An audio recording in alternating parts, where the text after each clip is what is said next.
This is a horror game podcast. It is meant for mature audiences. It may contain adult language, violence, and sexual themes, as well as shocking revelations.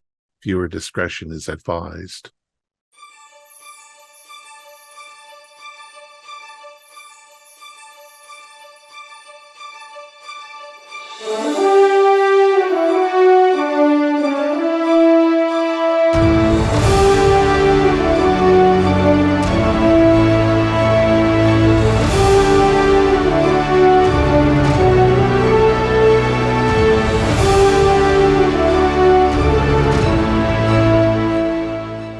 Greetings, fellow investigators, and welcome to our video podcast, Into the Darkness, where my friends and I are playing the Pulp Cthulhu role-playing game.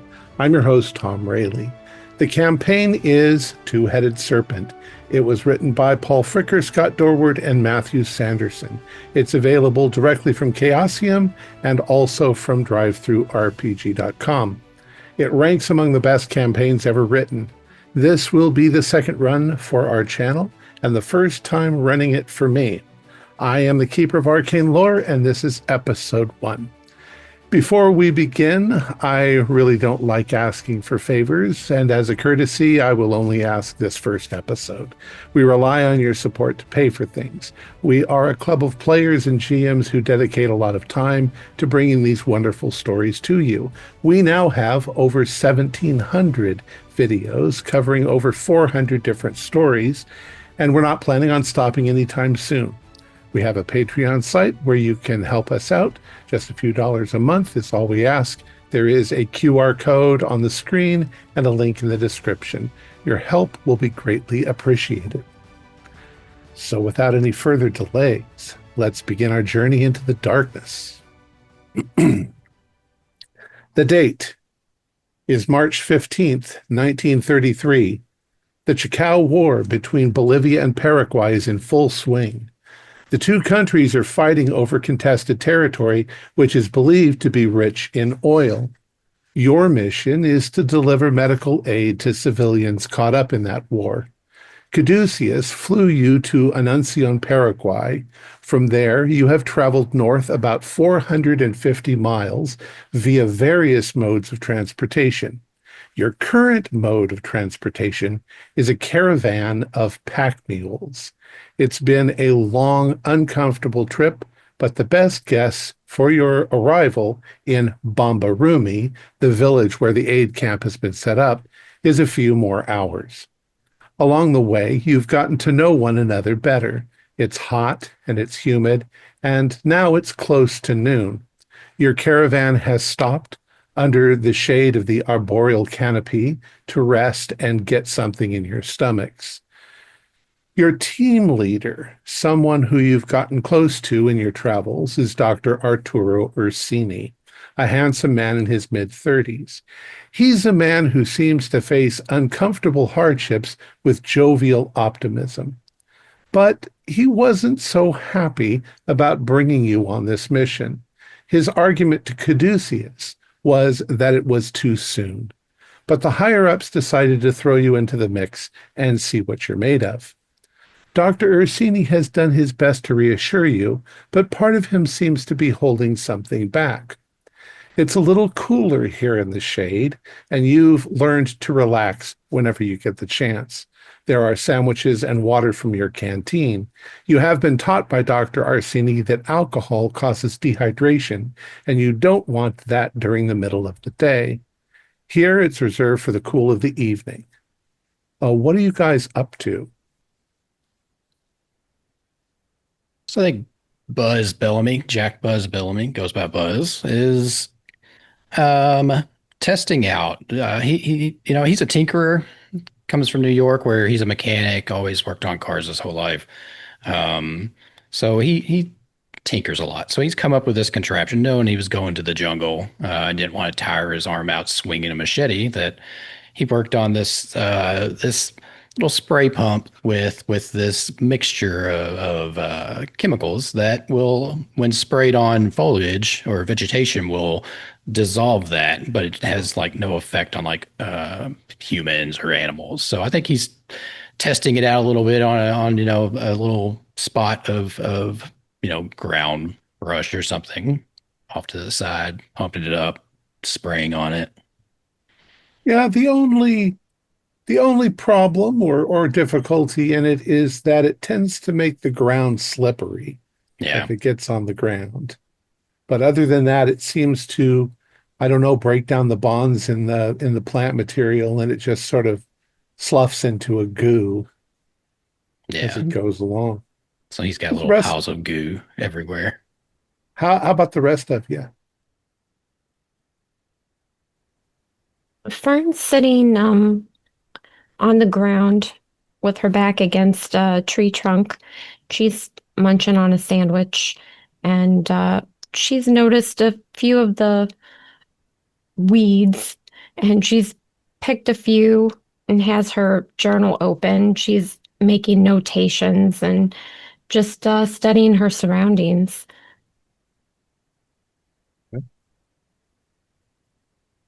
Stony, what are you up to?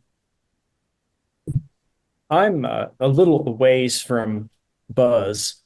Uh, I don't really trust whatever and he's spraying on stuff, but I'm kind of out with my rifle, wandering around the perimeter of the camp, looking for I don't know jaguars or roaming bands of soldiers from one of these armies. Just trying to kind of keep a good perimeter safety. That's what I'm doing. So far, you've been pretty lucky. You haven't seen any large, dangerous animals, and you haven't seen any uh, soldiers. They're supposedly moved out of this area a while back, maybe half a month ago. So you do see a lot of other animals. There's definitely some low plants, low animals that shift through the plants all of a sudden when you get near. You're not really sure what they are. But definitely you also see monkeys occasionally up in the trees. Um, Occasionally they throw things at you, um, as monkeys are oddly want to do. Um, Makes you want to shoot them. But I uh, don't. other than I that, don't.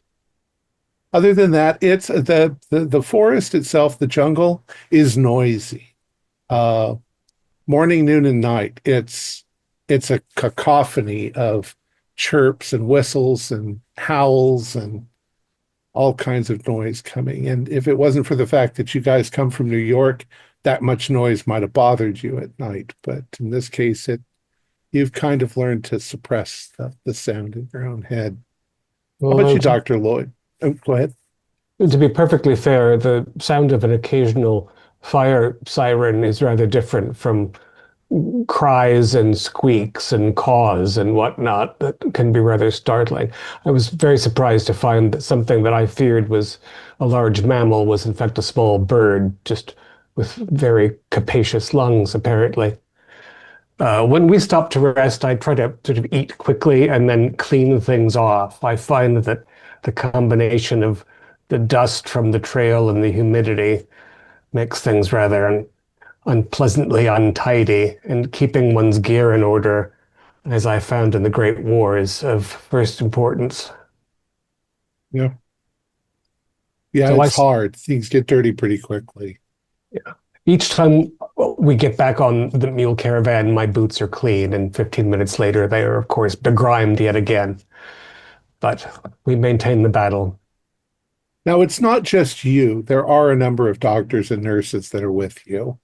Um, most of them seem to speak Spanish almost exclusively. And you realize that the aid stuff that you're bringing is all the stuff that's written on it is mostly written in Spanish. So you're just more or less here as part of the caravan going in.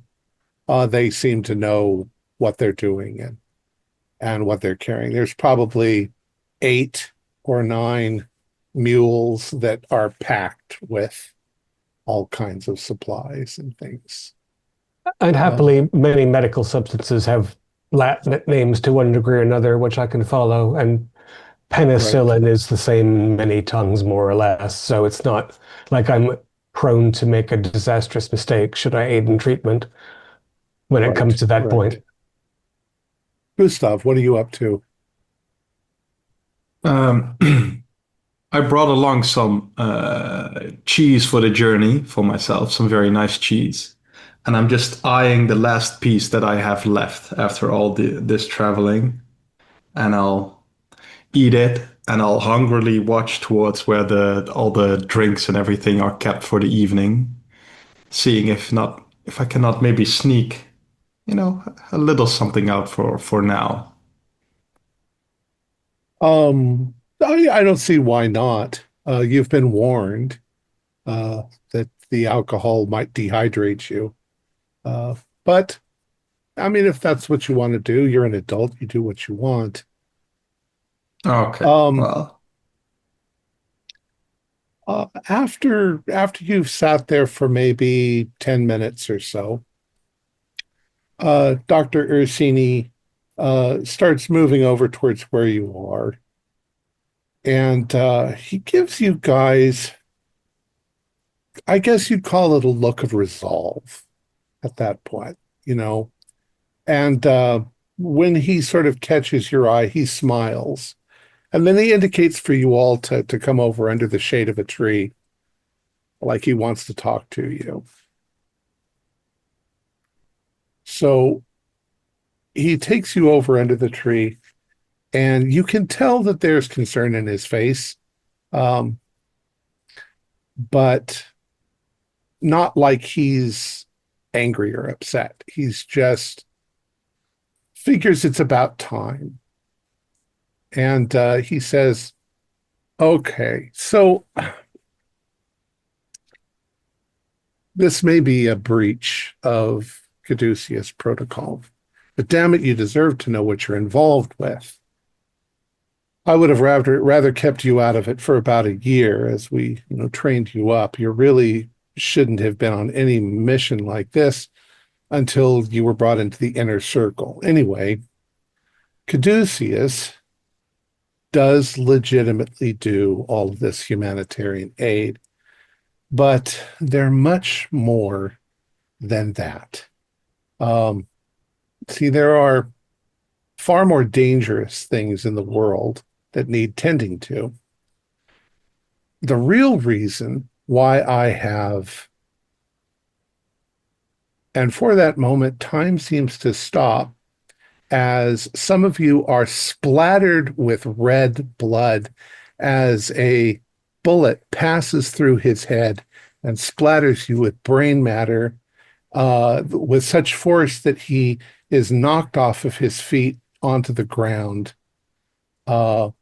You are shocked and surprised, but in that moment, what do each of you do? Go around. Gustav, what do you do?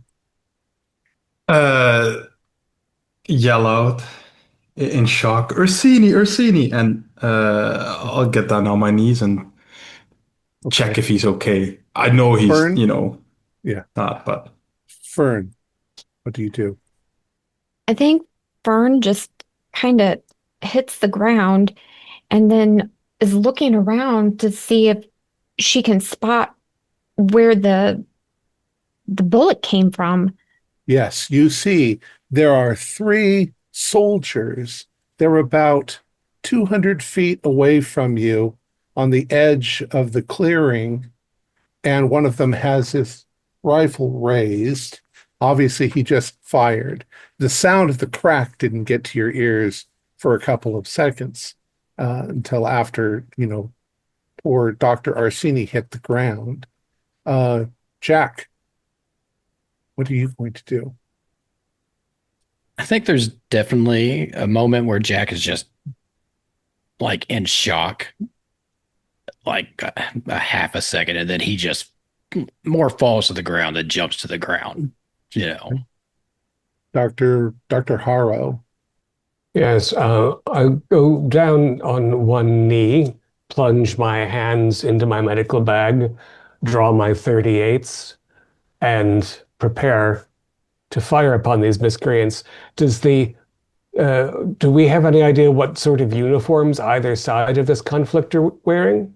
It's shady and it's hard to see, but you think Oh. Bolivian soldiers Oh, in this great. distance. Locals. Dr. Lloyd. I fall down to the middle of kind of like the collective pile that we're all making on the ground, and I kind of get to the middle.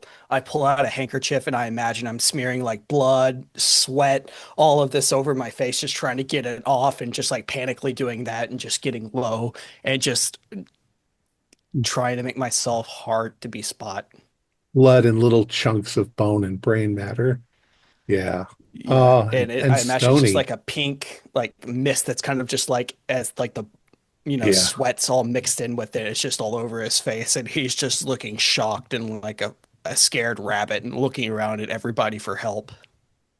Stony, you had your rifle in your hand probably. Did. What to I'm do? gonna turn and try to shoot at one of these characters. Right. Describe for me dramatically how you turn and shoot.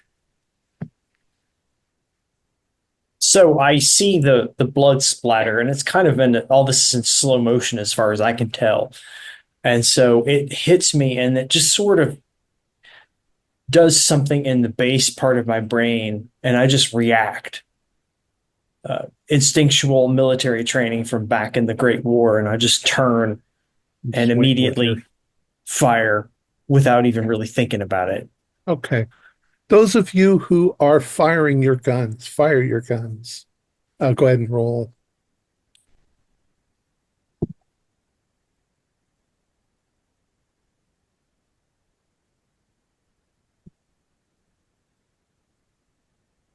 Well, as I'm employing rapid fire, one gun in each hand, I got a 69, which is over my 60, and an 04. So a hit and a miss. And Stony, you missed? I did miss, yeah. Okay. Dr. Jude, you can roll for damage. That's a 10 out of 10. Okay. One of the soldiers does almost a backflip as your bullet hits him square between the eyes, and he goes down. The other two soldiers seem to be a little rattled, but now you hear all around you gunfire. There are obviously more than just these three in the jungle around you. The soldier with the gun drawn fires, but you perhaps we'll say, Doctor, you hear the bullet go past your ear as he fires, so he misses. Well, how are the other aid workers responding? They're all diving for cover. You see some of the doctors and nurses are trying to hide behind the mules. All right, let's go back to the top. Gustav. Um, You clearly see the two soldiers now. You can Yeah. hear other soldiers to the sides. So I'm still in shock, but I realize that Arturo is gone. So I'll take out my revolver and I'll try and shoot for the one closest to me. Okay. I'd like you to do a spot hidden for me really quickly. Fail. Okay. All right. So now you're wheeling around with your gun and you're firing at that's the nearest soldier. This is for Arturo, bastards! And I miss. Okay. The two soldiers sort of hunker down a little bit, like one goes down onto one knee so that he can still fire at you. The Fern, other go ahead. the other shooting, does it seem around us? Are we in between two forces, or is this all Bolivian soldiers closing in? You can't see the other soldiers, but you're hearing the shots in the jungle. And you're hearing pings of things getting hit around you. Does it seem like perhaps there's a battle in one direction and this is an offshoot of it, or is it just totally surrounding us? It possibly seems that way. You just can't tell. You were told that there were the fighting's not going on in this area any longer. Fern and Jack, you're both kind of in a heap there with Dr. Lloyd. What are you guys doing? Are you trying to crawl for cover? Are you? Yeah, I think I'm trying to crawl for cover. I'm crawling towards, I guess, towards where like the food and drink was, because there's, that's probably a decent amount of cover over there, So I'm just kind of in flight mode at the moment before, the instinct side of me kicks in. Okay. Yeah, I think Fern has grabbed Dr. Green, said, "Let's go get behind something. These guys with the guns, they're going to be the targets. We don't want to be near them. Come on." I think you're right. And he grabs her and he just he starts like crawling almost to like the nearest tree to get behind it. Dr. Harrow? I assume Dr. Harrow and Stoney, you were both shooting or continuing to fire? Given that the first rifle shot fellow has taken a second shot at me, I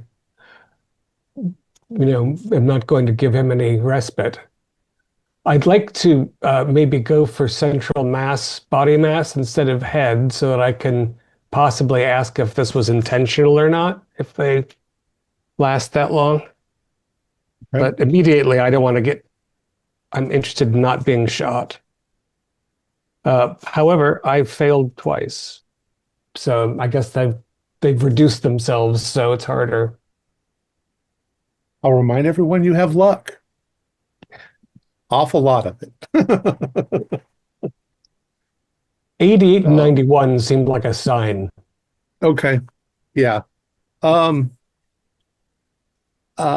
a shot rings out, Dr. Jude, you get hit right in the back of your calf. It's a grazing shot. It just injures you somewhat, but it doesn't penetrate through the middle of your leg. And Stoney. So I would like to get behind some. If there's cover in my area, I'd like to get behind some cover and shoot over that towards these. Okay. Towards There's these lots guys. of trees and bushes and stuff like that everywhere. So, okay. All right, go ahead and shoot. All right. Oh my gosh, that is a 1. Very nice. The second soldier, the one with the gun, gets hit. It's almost like you put the bullet right down the barrel of his gun, or at least right above it. So it hits him in the face, and he goes down. The third soldier suddenly moves towards the side, under cover. They yell out, "Run, you bastard!" Once again, there's now a couple of shots are going to go by. We're going to see if they hit anyone. Ooh.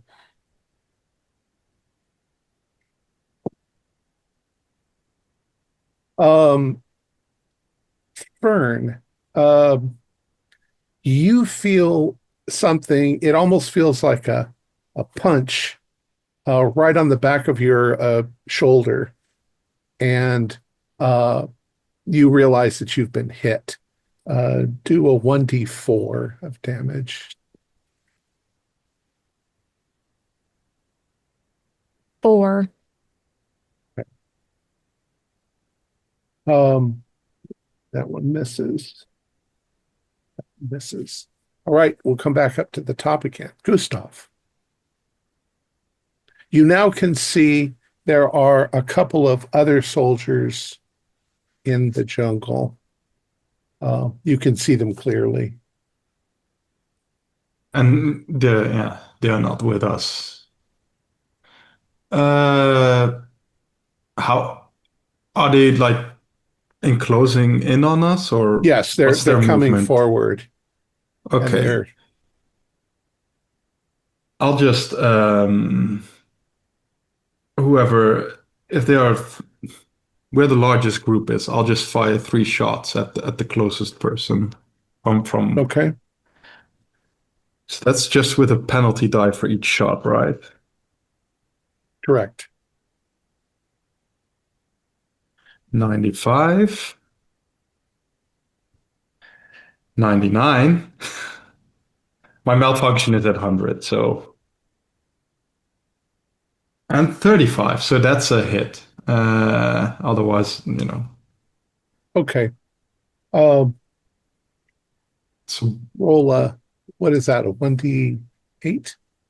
I think mine is 1d10. I have .41 1d10. revolver, Yeah. so Oh, I 1d10. I rolled a 10. So Very my luck nice. is Once changing. again, you hit the guy and you see him like this do uh, uh, a scream as he falls backwards into the bushes, and his gun spins out of his hand. I've got a quick question. Do we hear like screaming? Are they yelling anything at us? Like No, any language? There's nothing going on where they're yelling like something like stop or get down or intruder or anything. nope, they don't. They don't seem to be yelling anything. They're just shooting at you. Eva, what about our the guys that we've been traveling with? What are they doing? Are they shouting anything or are they Well, trying most to? of them are doctors, and yeah, well, they're yelling "get under cover." They're yelling stuff in Spanish, um, but mostly they're hiding Okay. or trying to hide. Dr. Green, tell them that we're humanitarians. I start screaming halt, and I'm doing this behind a tree. I am not stepping out whatsoever. I'm not giving anyone a target. I am yelling, "Stop! We're here to help. We have nothing. We are doctors." You do that, and a bullet hits the tree that you're on. Phew. They're shot at you because you're talking, I guess. I don't think they like doctors, and I get down really low, and I would never ever tell Fern this, but I kind of get behind her a little bit too. Uh, Jack. I think I'm gonna pop my head. I've got over closer to where all the supplies are, so I'm gonna just kind of pop my head up and see. I've pulled my little handgun, kind of pop up, and if I see someone, I'm just gonna kind of fire a shot off toward in their direction. Okay. You want to see if you hit? Sure. I do not. That's a 62 over my measly 25. Okay. You shoot. Maybe it intimidates them, but uh, they continue. Uh, Dr. Harrow, Yeah, you've been hit, but it's not serious. yeah, I will slow down my sprint. Given that 2 of the 3 men who started this are down and only one of them was visibly pointing a rifle, I'm going to make sure there isn't anyone behind me that I'm not aware of, since they seem to be closing in. And if anybody looks close, I'll take a shot. Okay. Are they We'll say firing from that cover, or are they marching in groups, sort of they're thing? marching in. They're marching Yeah. forward. Oh, but they're not groups. There's only a few of them. Oh, all right. Yeah, it's hard to tell when there's general gunfire, how Think- outnumbered you are. Right. You're I- thinking at this point that the 3 that you saw, you downed 2 of them. There's probably only, well, including the guy that ran, there's probably only 4 of them. So 3 left, 3 in the jungle. Sure. Yeah. Contending So with if I spin around, can I find any other You see one. targets? Sure. Yeah. You see one.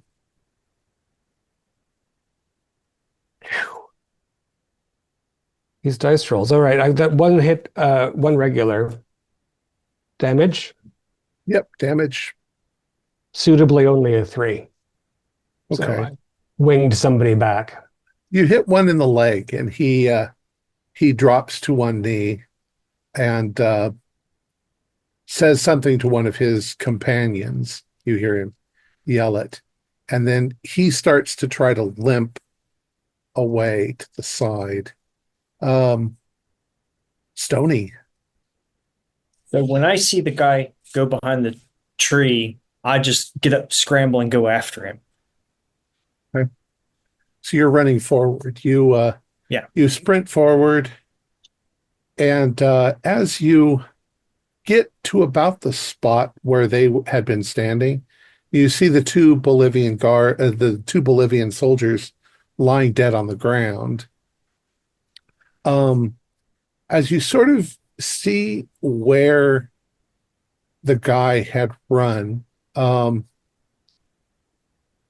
you think for a moment you see something big in the jungle. But very quickly it's moved away from you. And you don't see the soldier any longer. Do a spot hidden for me.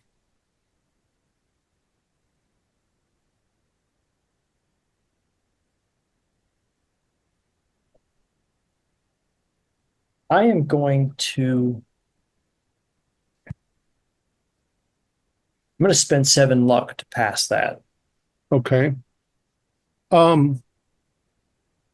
Something, as you're standing there and you look down at the other two soldiers, something strikes you as odd. You know all about the military, and these soldiers, their uniforms are in terrible condition. They don't look like they have bathed in weeks. And considering that there's no fighting in this area, there's no understanding of why they would be in such deplorable condition. And they're dead. Yeah. But it's really obvious that they, and from the look on their faces, that what's left of them, you can tell they look exhausted. You know. All right. Let's see, more gunfire. Miss. All right, we're back to Gustav. So no soldiers are visible anymore, right? There's well, let's see, what did we do? We got rid of 2. One is scrambled to the side. There's one left at least.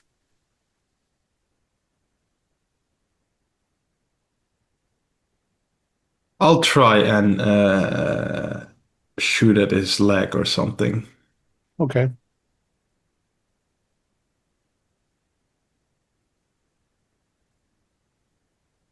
A 60, and my skill is 60, so Oh, cool.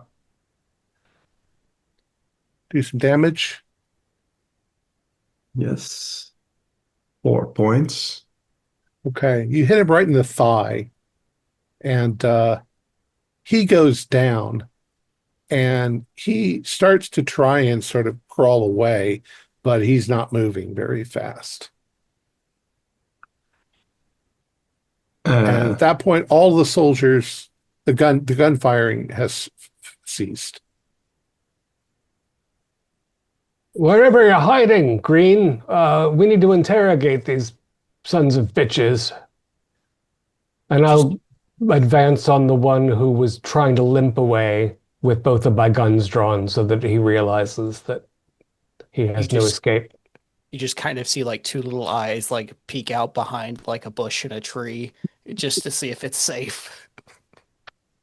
If it looks safe, he's going to come out. Otherwise, it's going to be just like fading back into the background. Dr. Harrow, you go up to this guy. You also now see that this soldier is in really bad condition. There's tears in his uniform. It's filthy. Malnourished? He smells. He's malnourished. Dehydrated? Possibly, yeah. And how are his eyes? well, he's not looking at you. He's face down, trying to crawl away. He doesn't seem to be paying attention to the fact that you've come up. I can see them being desperate for supplies. Maybe they were in some sort of camp left behind, but that's no reason to fire upon civilians. I'm going to give him a swift kick in the thigh, the bleeding thigh. That should slow him down. Yeah, and oddly enough, when you do that, he doesn't scream out in pain. Your kick is strong enough to sort of roll him over onto his back. And instead of looking at you, as he was on his stomach crawling, his neck was like this. So he's thrown onto his back and he's bleeding. He's kept keeping his neck in that position. And almost like a turtle, he's trying to turn himself over and doesn't seem to know. The look on his face is almost glazed over, like he's not really there, or he's drugged or something. There are all sorts of toxic compounds in the plants down here. Many of them aren't well identified. Maybe these people ate something that's broken them. Miss Meadows, do you know of any symptoms or any substances that would cause these symptoms? Come and look at this fellow. And I'll kind of come behind her kind of cautiously. Dr. Harrell, I've been hit pretty bad. I can't even move my arm. Oh, good God. All right. And I'll, find a log or something to set you on. It's not, yeah. You definitely have medical supplies, so. Green, tell me what you can get out of this fellow while I see to Miss Meadows. Okay, doctor. I'll see what I can do. And I'm gonna go over to him. And is anyone else over there with me, or is it just me at this point? That's kind of next to him. It's just you at the moment, yeah. Okay. Dr. Harrow's gone with Fern. Yeah, so I'm leaning down to him and I said, "Hello, what's your name?" He ignores you. He doesn't seem to hear you. Or he doesn't. Why were you shooting at us? He's not responding. It's not like he's refusing to respond. It's like he doesn't hear you. He continues to try and roll over and crawl away. I kind of just go up next to him and I just start like snapping just waving it in front of him, trying to get his attention. Nothing. He's responding as if he doesn't hear or see what you're doing. He can't get away that fast. No, and he's probably going to bleed out pretty quickly.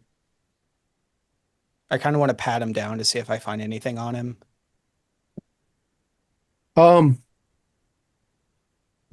Sure, you don't find much. You find a couple of coins in his pocket, and he's got almost no ammunition. His rifle is in bad condition. It's not. It wasn't well kept. Other than that, nothing. No ID. No. Does he have a handgun on him? Sure. Yeah. I do want to find that, and I do want to like inspect it vaguely and then like put it on my person because it seems like I might need this now. And it doesn't look like it's been cleaned in a while. Beggars can't be choosers. And I can't get any response out of him whatsoever. Like I can't just like get up next to him and like I can't almost do like this right here to his face and make him look at me like in the eyes and like look at me, and he just won't. There's a kind of a redness in his eyes, and you definitely think maybe he's been drugged. You've seen people who were on drugs, and something's definitely wrong with him. It's no good. Yeah. Gustav, what are you going to do? Arturo's body is there over by the tree. Yeah, I'll go towards Arturo's body and just, you know,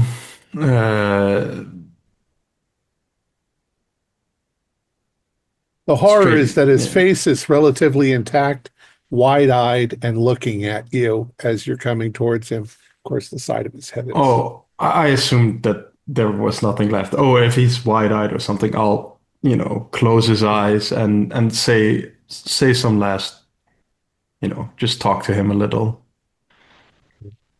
Do a spot hidden for me.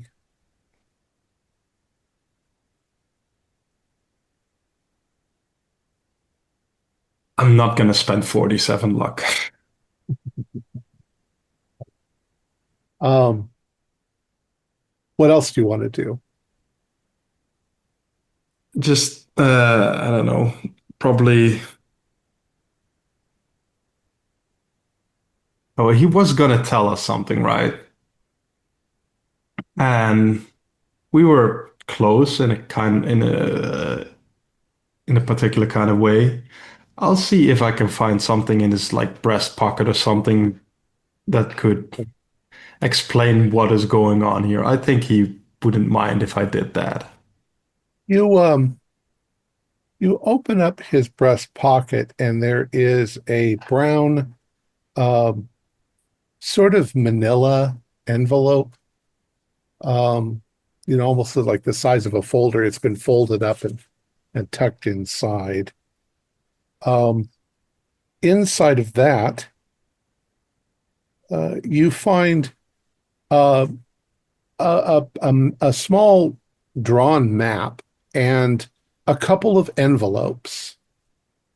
One of them is addressed to Dr. Ursini, and it's opened. And the other one seems to be addressed to a Dr. Gomez, Dr. Gomez. And they've got blood stains on them now, of course, because of the blood. Okay. Let me show you the small map. Okay, so it's a map, if one could say, of the Bolivian forest region, with the aid camp and stuff.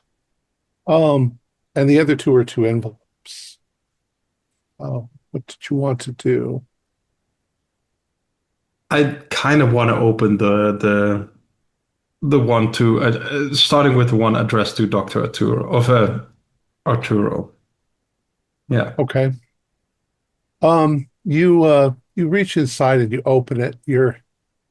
The envelope, I mean the letter is slightly stained now with blood. You find this. Okay. Caduceus mission briefing. Date 12th of March 1933. To Dr. Arturo Ursini. Briefing for a Bolivia mission. Proceed to aid camp, see map. Present Dr. Gomez, in charge of the aid camp, with the enclosed letter. You should first make your way to the site of the recent confrontation. The site is approximately 2 miles west of the aid camp on the far side of the river. Beware of possible level 3 threat in the vicinity. Our intelligence on the threat is regrettably limited. We believe the threat is a temple guardian of some kind. Your mission is to enter the temple and retrieve the mummy for immediate return to Caduceus headquarters in New York. Any accompanying artifacts should likewise be recovered and brought home.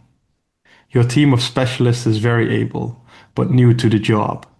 As always, we find it best to initiate and test newcomers in the field. Brief them as and when you see fit.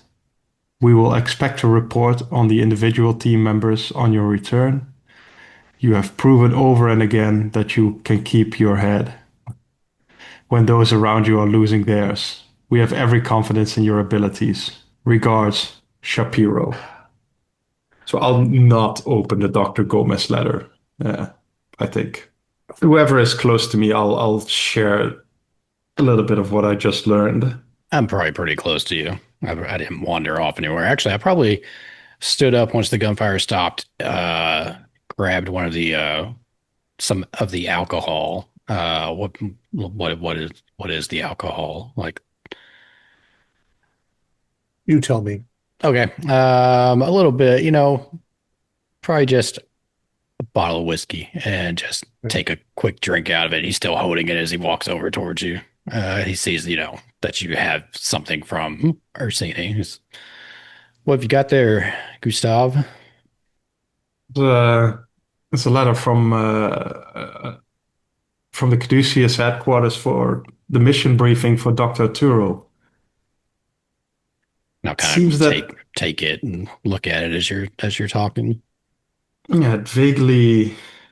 I think it was about what he was just about to tell us. He was telling us something that, yes, it's a humanitarian company or organization, I should say, but there was more to it. And I see here a level 3 threat and Something retrieve a mummy. Mummy, yeah. Yeah. That's odd. I wonder if any of these doctors know anything about it. Any of the aid workers? Yeah, we can check with them. And it seems that this letter, and I hold up the letter to Dr. Gomez, that he needed to deliver this to Dr. Gomez. I've kept it close for now. We can always, information is power, but Yeah. I didn't want to play our hand too quickly. Yeah, no, I get that. Drink. Want a drink? Oh, and I'll take a few big swings of the bottle. Yeah, I'll take another one and say, well, let's go ask some of these aid workers if any of this makes sense to them. Yeah. It becomes apparent in the first 5 minutes that they're just doctors and nurses that were hired. They don't know anything about this area at all. Not much more than us then. Yeah. Okay. And you're probably discreet as to what you say from the letter. You don't know what it means. All right. Is there anything else you want to do here, or shall we move forward? Well, I need to patch Fern up myself, and then I'd like to see if. Well, let's take care of that. I'm going to use medicine rather than first aid. Okay. For Fern, so regular success improves her how much? Couple of points. Okay. Thank you, Yeah. Dr. Harrow.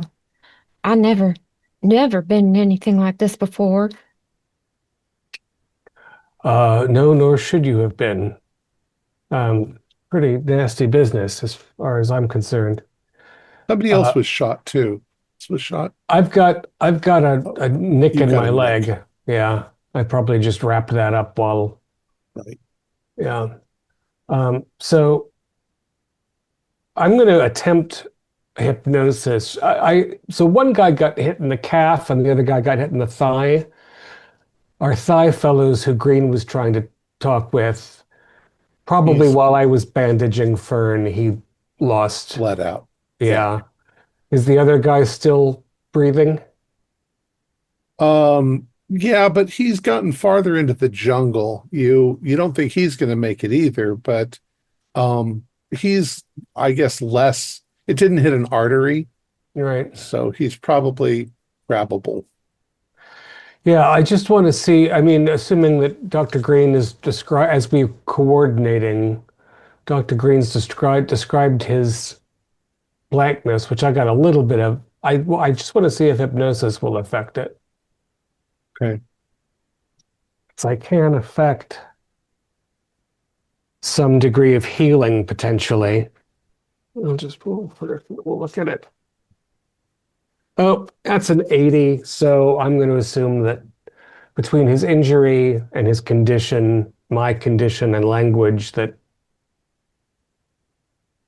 Well, he's I not may not be responsive. feeling the best, but I can certainly try to look at him if you think there's something not right. Maybe it is drug induced or they were exposed to toxins.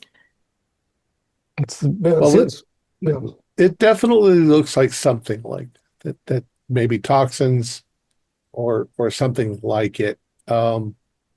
So Fern's gonna look They're at not responsive.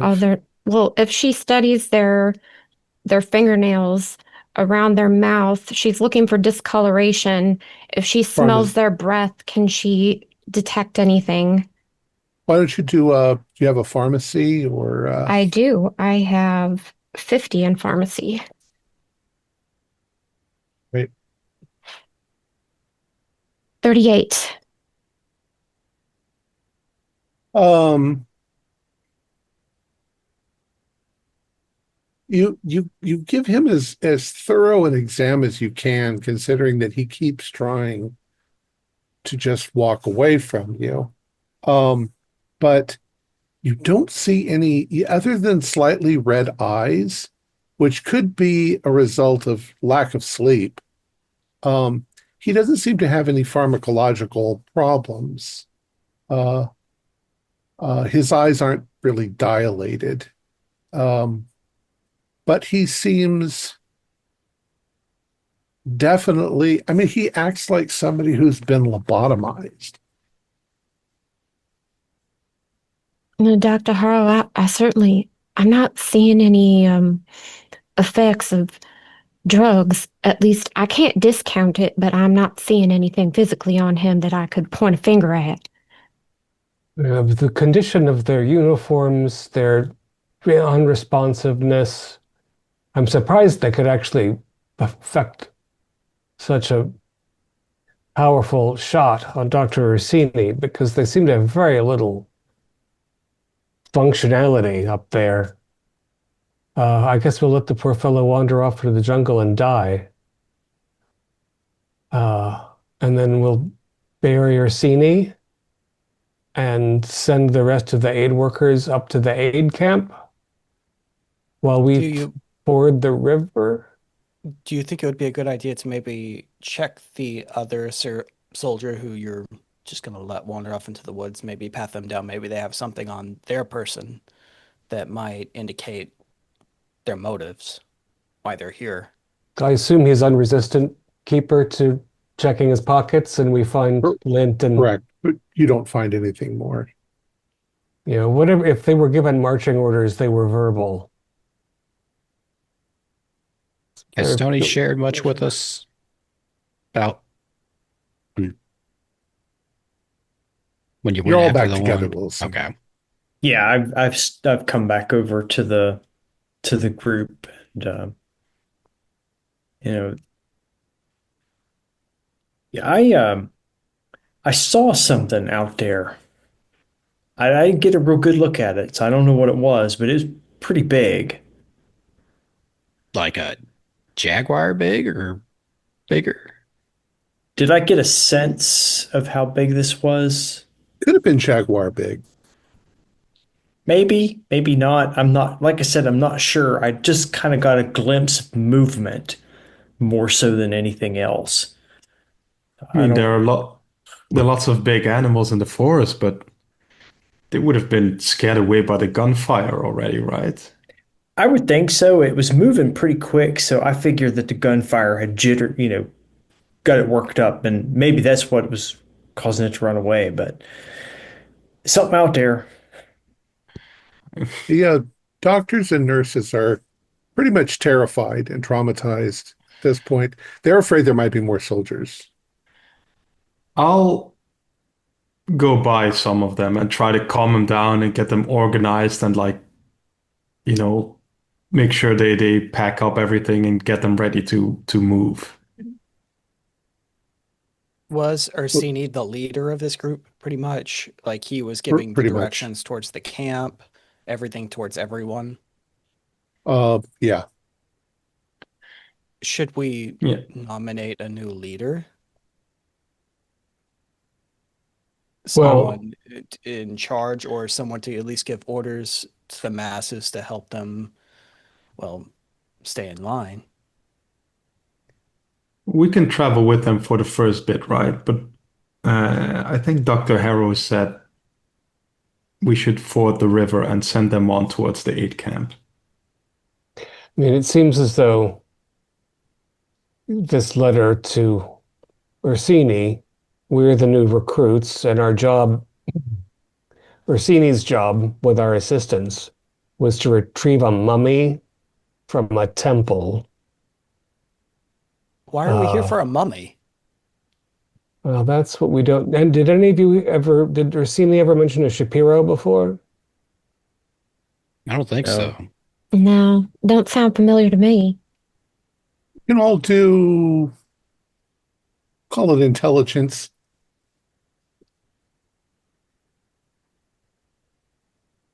Nope. Yeah, I Yeah. got it. Pass. Pass. Those of you who passed, you think you heard the name back at Caduceus headquarters. Well, You know, maybe just your it does regular ring a passes. bell. And the letter said first get the mummy and then deliver the letter to Dr. Gomez, right? No, it said present Oh, Dr. Gomez the letter was like the first thing. When you get to the camp. Yeah. Maybe Okay. maybe that's what we do. All go to the camp because Gomez You're probably exhausted. Gomez Yeah. probably has more information also.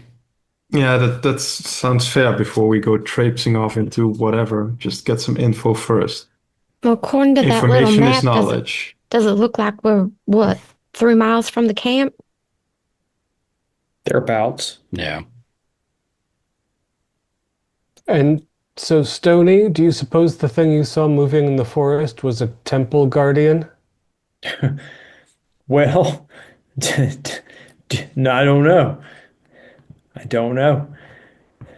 I've never seen a temple guardian before, so Talking about like a panther or something out here? You know, when Temple Urs- Guardian. Arseni started to say that Caduceus does do good works, but we're really here for something else, I was half afraid that he was part of some sort of drug cartel. Instead, it seems as though we're amateur archaeologists. Well, I don't know much about archaeology, but this sounds a lot of weird voodoo hoodoo to me. I mean, mummies and temples and weird creatures going off in the forest.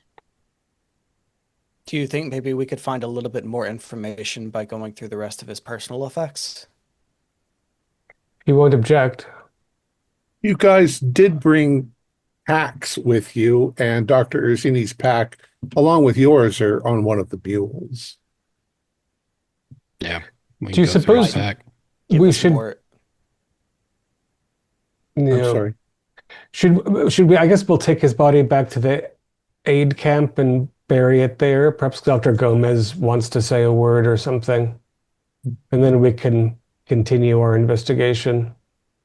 Gomez might know something. He might know who Shapiro is. Yeah, what this mission is and what we've gotten ourselves into. I'm sorry. Did you want to look in the packs or look through Arturo's stuff? Yeah. Yeah. Yeah. Okay. Oh, you find his pack, and other than what you'd expect of clothes and so forth, there is a gun, with ammo. Looks like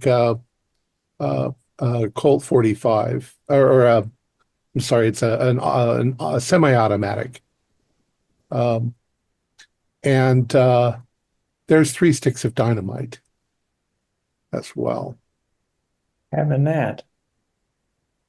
I'd like to have a stick of dynamite. I know a thing or two about demolitions. Seems like he was ready to move some heavy equipment around, or maybe some earth, or I'm guessing if we were going into a tomb or a temple that's underground, probably wanted something on hand in case we had to blow something open to get in. Yeah, Or that's seal it up. that true too. That might be Yeah. how you deal with a level 3 threat. Dynamite. Yeah. I'll take a stick and let Stony have the other 2. Okay. All right. So it takes you a couple more hours of travel, but you eventually get to a clearing, and there is a village. It looks like a native village, the name of which I had. What was it?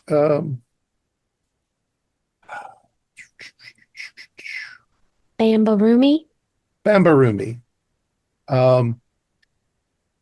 It's set up with there's like in one part of it there's staff tents that have been set up for the medical people. There's a mess tent. There's various things like to do laundry, and there's toilets and showers. There's a hospital tent that's been set up. But at one end of it, up towards the sort of the northern end of it, you can also see that there's a bunch of other tents that look like they're military tents. As if there's some military there. Also in the center of the village, there is a small sort of little metal tower erected with a radio antenna sticking up out of it. As you get to the village, other doctors and nurses start coming forward. They're like, "Oh, you've arrived." And a doctor comes up to you and says, "I'm Dr. Gomez." His English is so-so. And he's like, "Where is Dr. Ursini?" We ran into some Bolivian soldiers along the way, and he was killed. Bolivian soldiers. We have some of our own. He points over to those tents. Hmm. And he These says, Bolivians were very strange. weren't many of them either. very strange. These Bolivians are very strange too.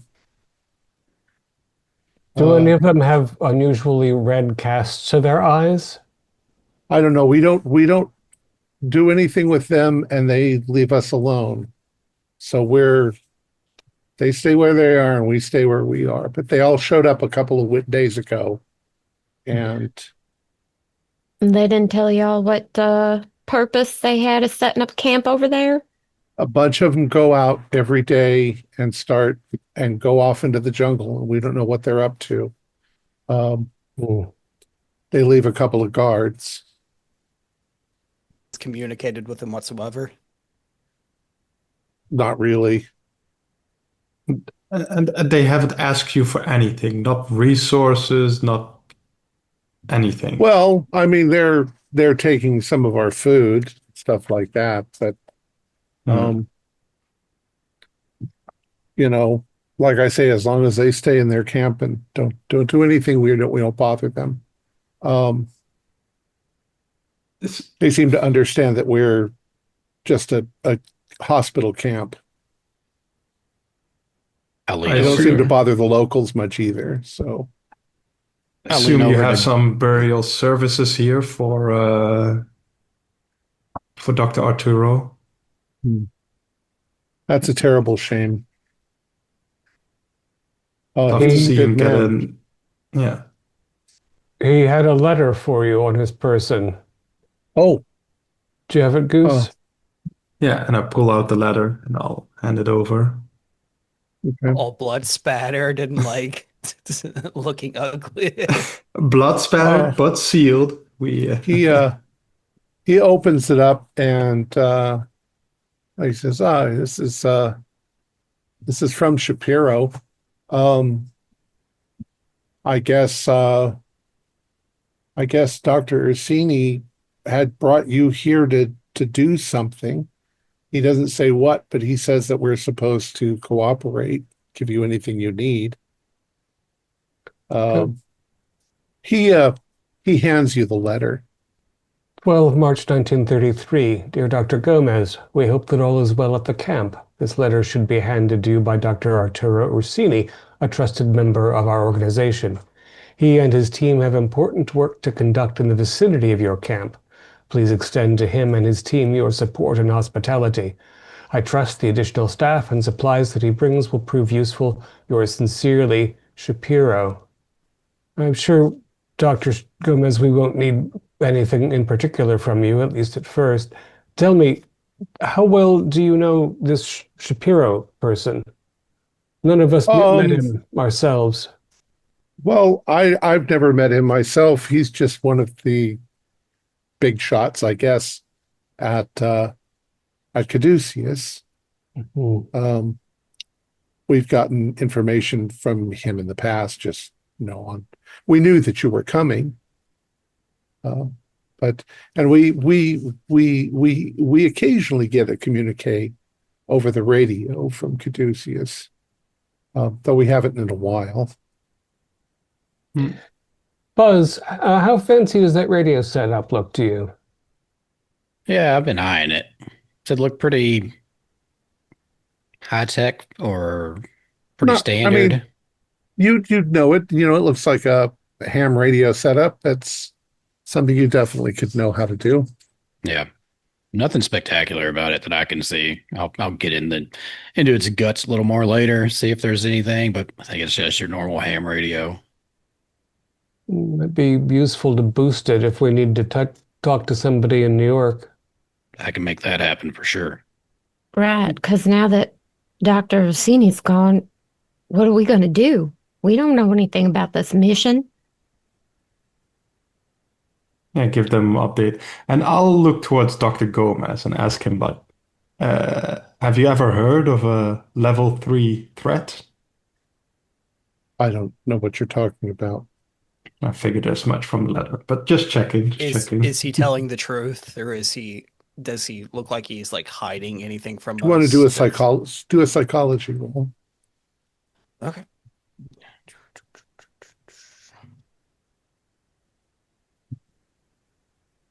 That is a pass. Yeah, he seems sincere. The look on his face is more one of, I really don't know what you're talking about.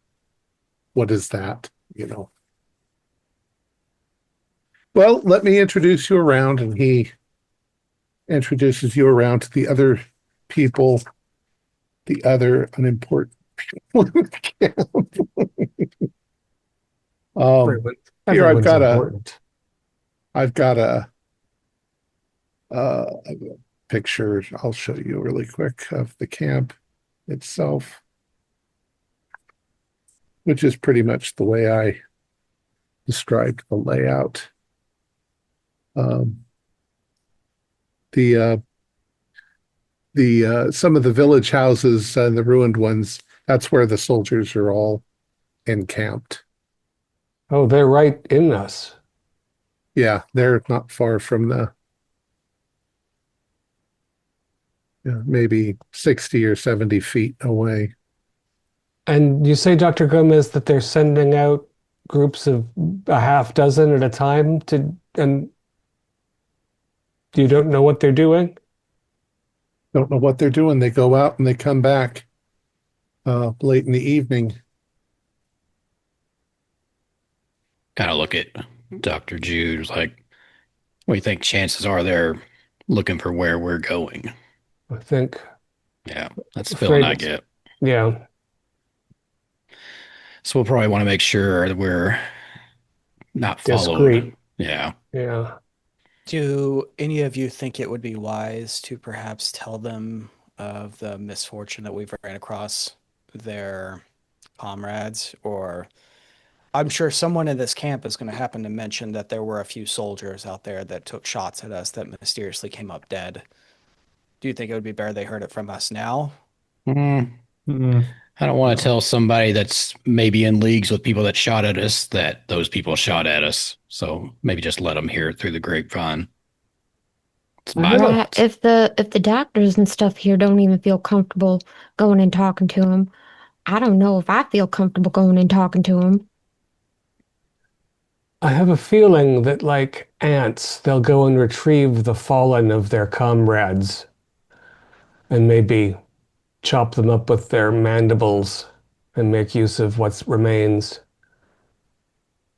I don't think we want to. The question I think we'll have is if we manage to recover this thing from this place, whether we need to then purge this aid camp of these things, because the ones we interacted with are not really people anymore. Not Well, in maybe control of if we themselves. check out the hospital tent, we can see if anybody's in there that's showing the same symptoms of those soldiers. Or maybe the soldiers, if they keep to themselves, they might have already be experiencing it now and might not be in the tent. The soldiers might be more familiar. I have no problem speaking to them if need be. If any of you would care to go with me.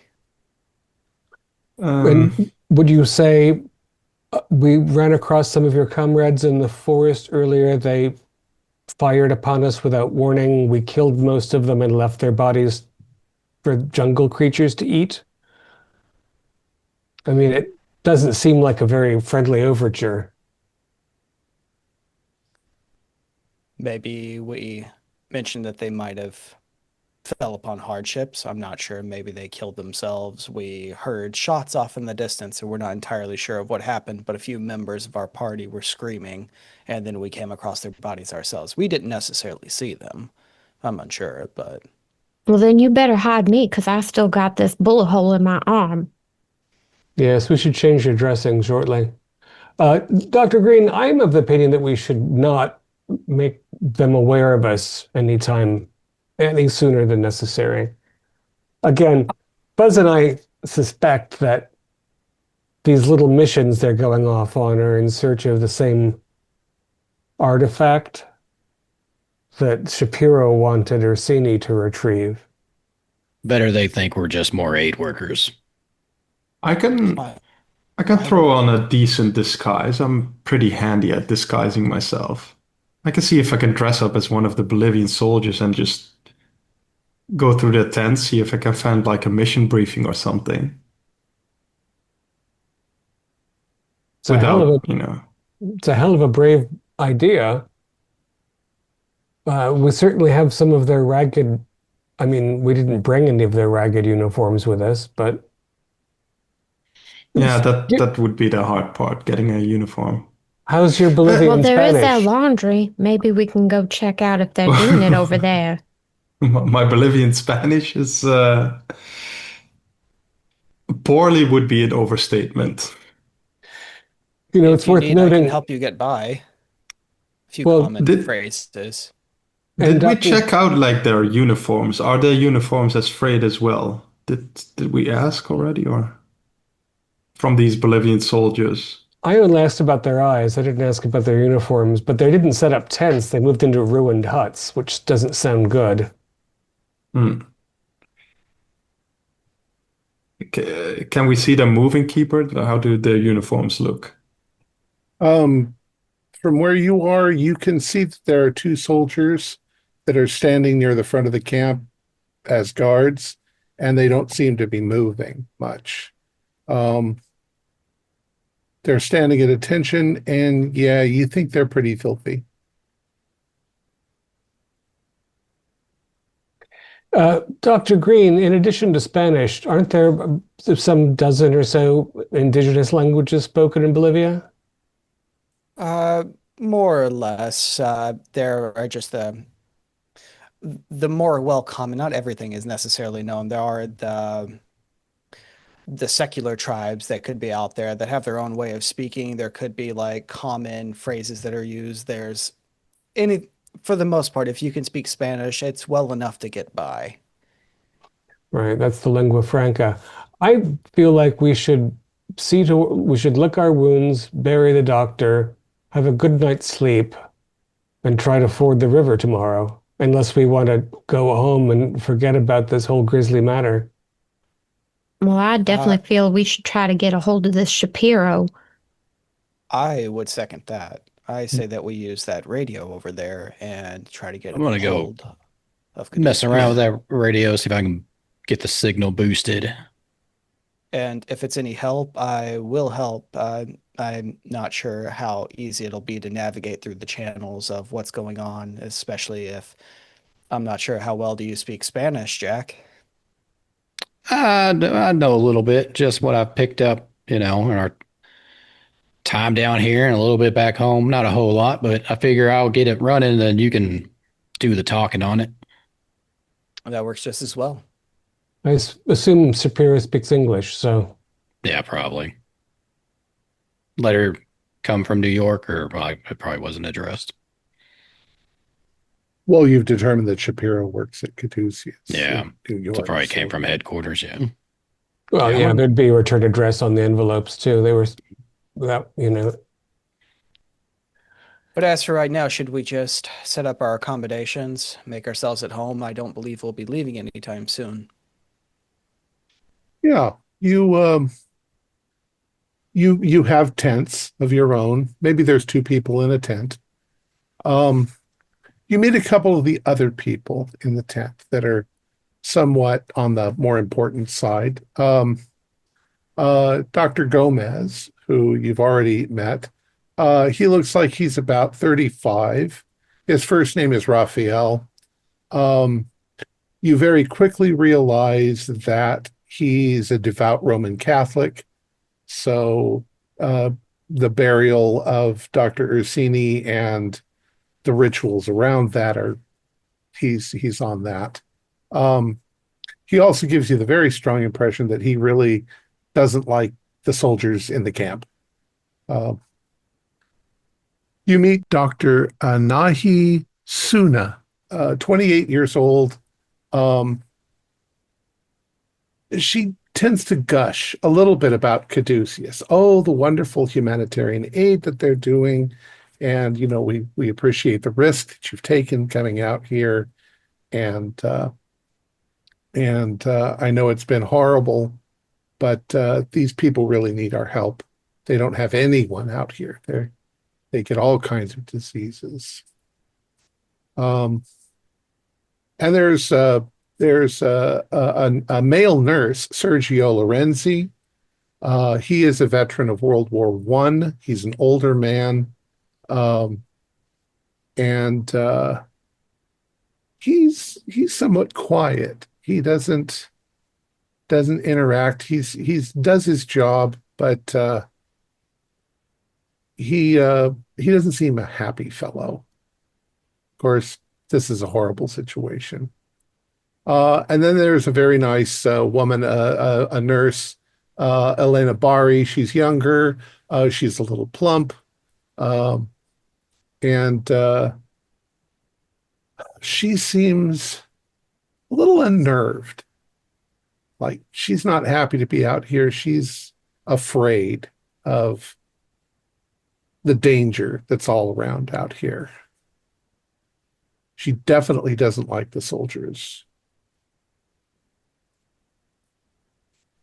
And you are welcome to converse with any one of them that you want to. What do you do?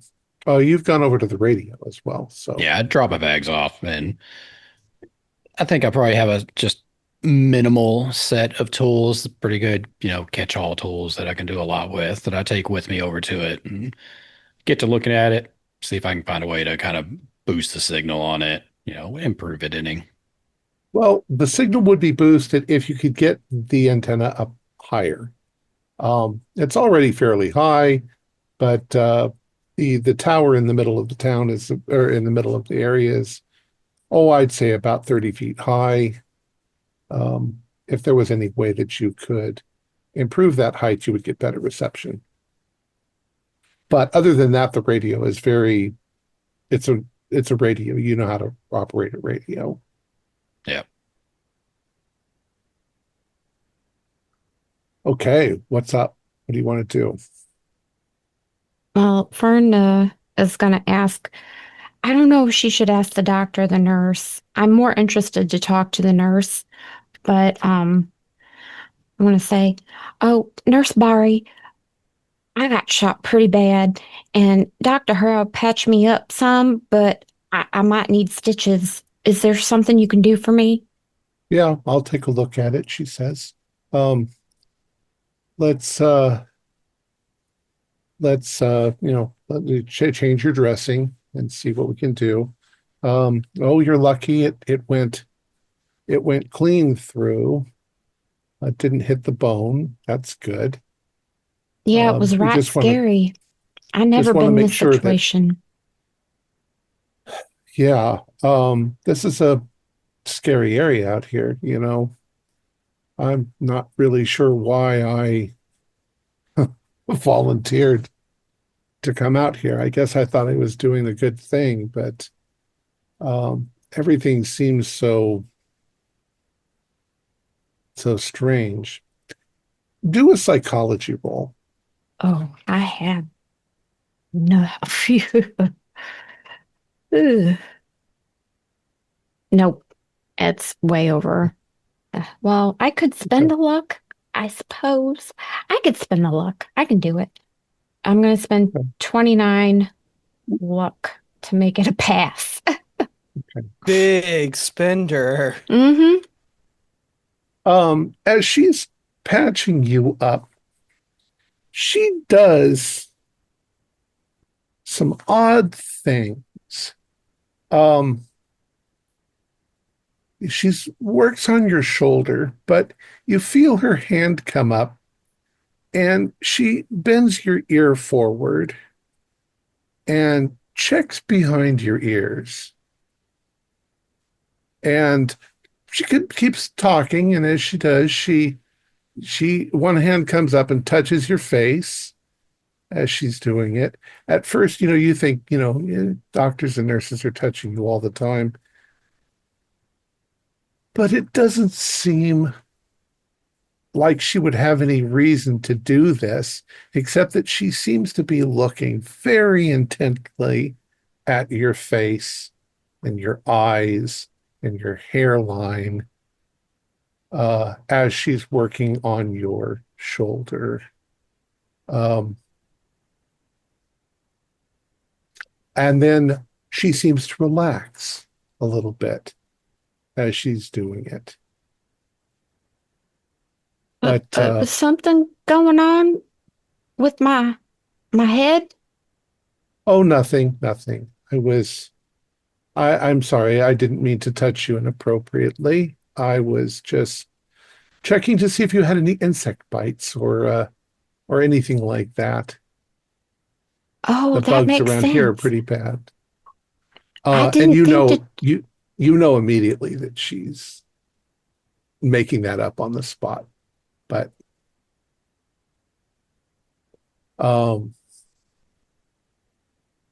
you also very quick do a spot hidden for me as you're sort of looking around. I get a bonus die. Ooh. Yep, I need it too. Oh yeah, hard pass. You maybe you're not all too familiar with the way doctors and nurses and everything organize themselves, but in general, there's a place where they're going to store medications, pharmaceuticals, and things like that.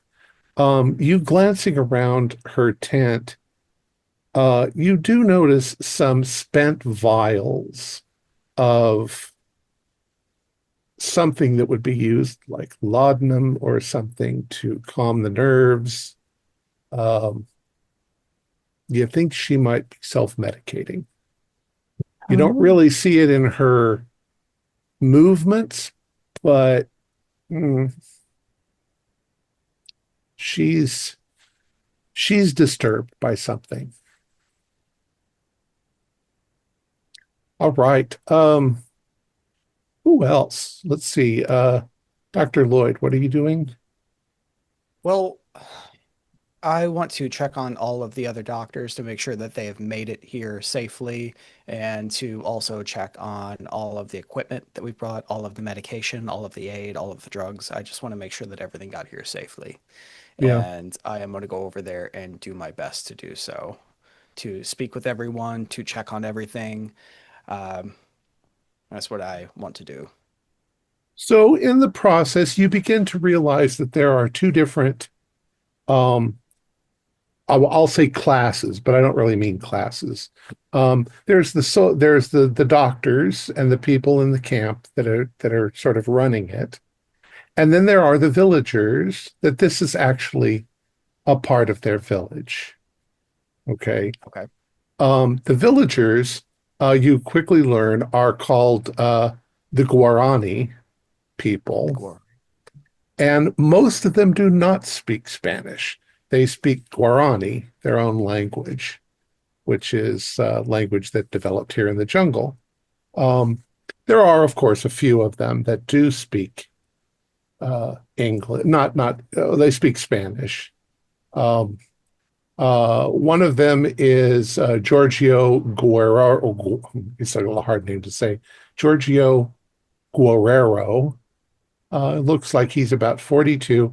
And it also looks like people in this village kind of respect him. He's an important part of the village. He's, I mean, fairly good looking, you would say. And he carries himself well. He doesn't look malnourished or anything like that.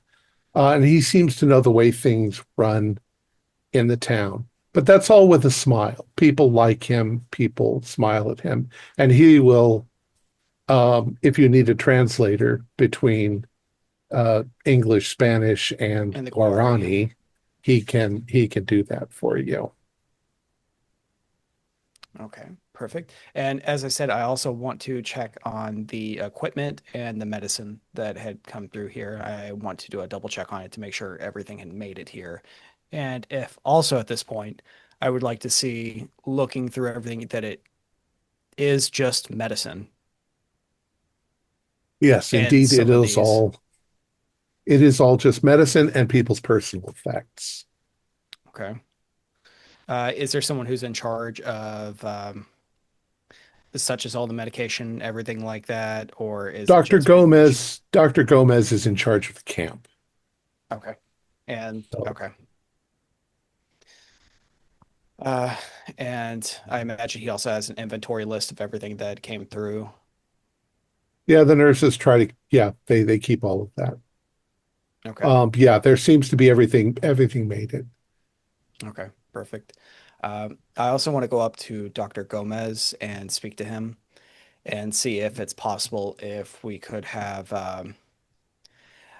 kind of like a first aid doctor's bag, like a triage bag or something that we may need if we were to if we were to go to exploring in these woods somehow. If we had like some simple pain medications, a few things for field dressings, things like that. Um, sure, yeah, that's not a problem at all. Pain medication. Though I'd be careful about exploring too much. It's a jungle.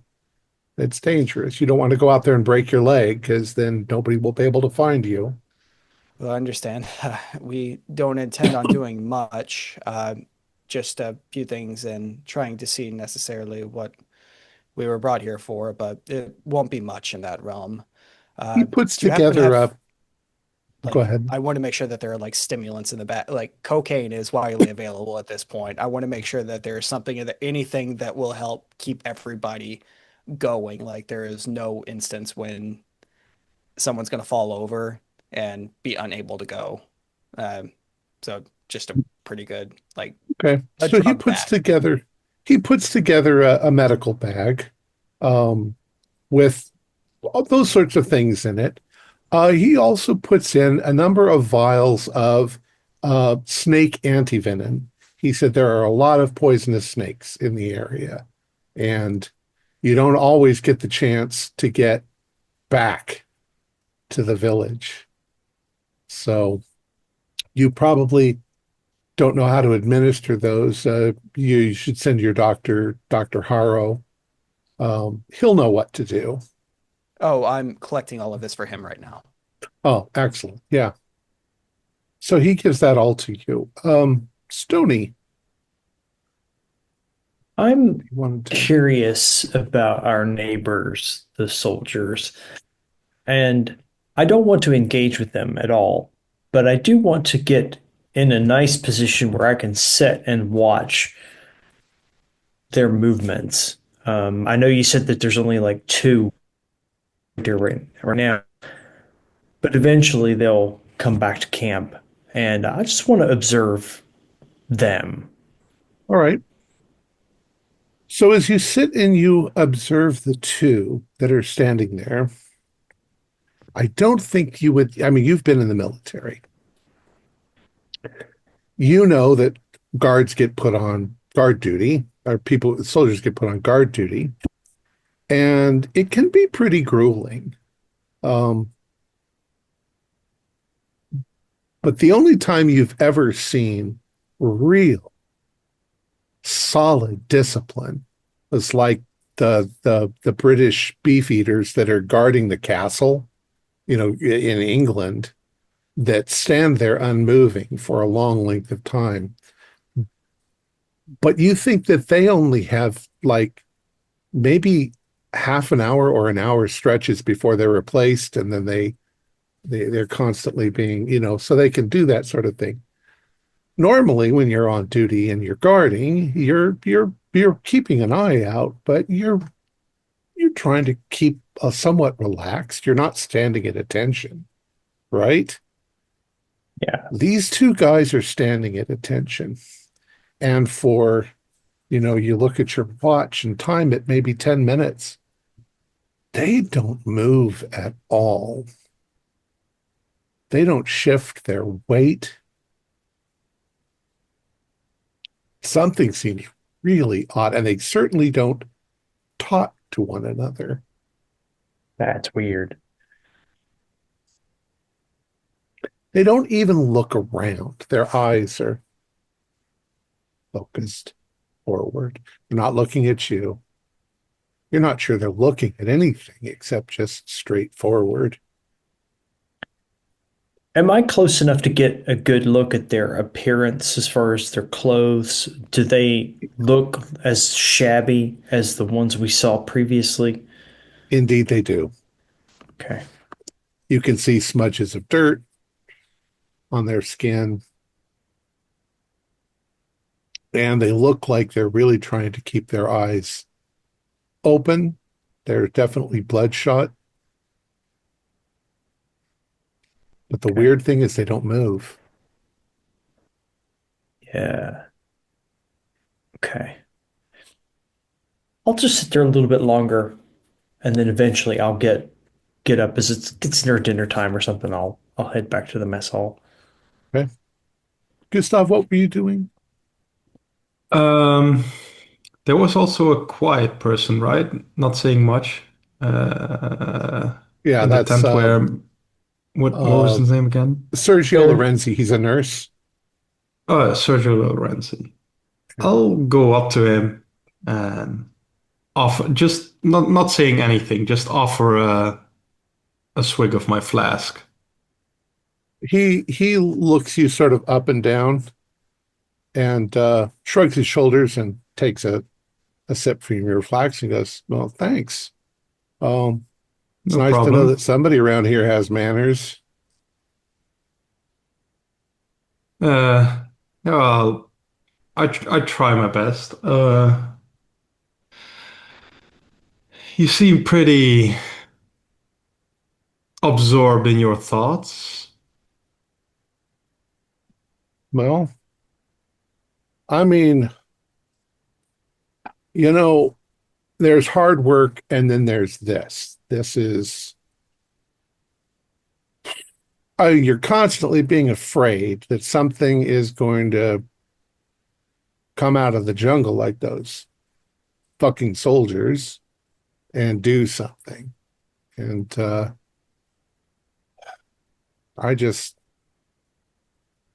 I just, I don't know why I'm here. I don't know why I did this. I was Because you're a young and good man. idealistic. Yeah, I'm not such a great guy. Oh, you're here, you're trying to help people. That's more than most people could say. Cleaning bedpans and, this is, you haven't seen some of these things that these natives get. Um, their hygiene is, subpar, and they, you drink the local water, and good God, there's amoebas, and it's just a fucking nightmare, and I'm really, really tired of it. Hmm. But you, I mean, what so brought then, you out here? It's you. well, we were here to assist Dr. Orsini, who unfortunately didn't make it during our trip. We were attacked. I understand what you mean, like not expecting what can happen or not. Or you decide to give your life to the medical profession, and you end up as a nurse in the middle of a shithole camp. I And mean, these people also just need medical assistance. Some would say they needed more than people living in other conditions. maybe so, but be so much nicer to go home to a nice clean apartment and not go home to a fucking tent. Realize that once you close your eyes, you're going to wake up tomorrow and it's going to be the same fucking thing. I mean, I'm not speaking ill of any of the doctors or nurses here. They're all dedicated and they do their shit. But those fucking soldiers put me on edge, and I don't like it. Have you, I mean, they go out and they do whatever they do in the jungle, but have you noticed anything else Well, strange or they're different about them? They're they're pretty kind of creepy, like but fucking out of their minds. has any of the medical staff examined them? Have they? No, none of them have gotten sick, or I mean, they all Hmm. look kind of ill, but we're How, humanitarians. We're going to take care of anybody who's sick, one side or the other. But I don't know. I don't know what they're doing here. I mean, the front's not here anymore. The front line has moved way away from here. no, they're definitely not normal soldiers. I mean, if you just look at their clothes, like no no officer would allow their soldiers to. No, I don't know. I don't know what's going on. Just just a couple of weeks ago we had shelling all around us. That was lovely. It was like we were in a fucking war zone, but fortunately it moved on. I don't know what these soldiers are lingering here for. Maybe they're just trying to not be part of the war. How many have you seen? How many would you guess there are? I'd say a couple of dozen, maybe. I don't see much of them. They get back late and they go out early. There's a So you couple of uh, there's a couple of them that are sort of in charge, you know. so you see you speak more to the locals then also, besides the staff, the doctor staff here and everything. What do the locals like? Do you speak to them? Do they say anything?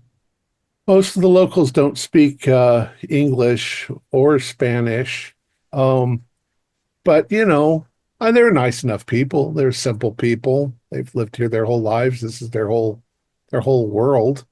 Um, Doc, what's his name? Gregorio is a nice guy, uh, likable. They uh, they have their, I don't know what you call them, little festivals and little. Not sure that they're all Roman Catholic, but it's just you let people do and be what they want to be, and it's what they've done for generations. And um, when it comes down to it, you tell them a joke and they get it, and it's funny. And they're all people just like us. Hmm. But something's wrong with those soldiers. Oh, yeah, definitely. And I'll just hand in my flask and say, keep it. Seems like you need it a little more than me. I have my own stash, Oh, okay. but it's really nice of you. If you,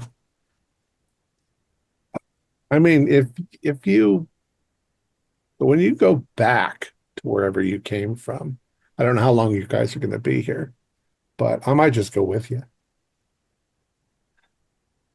You seem like a decent fella. I could enjoy your company on the way back. Well, it's a balance between my responsibility and my life, my whole fucking life. I don't want to die out here in the jungle. Yeah, I'm a good guy for doing all this, but holy shit.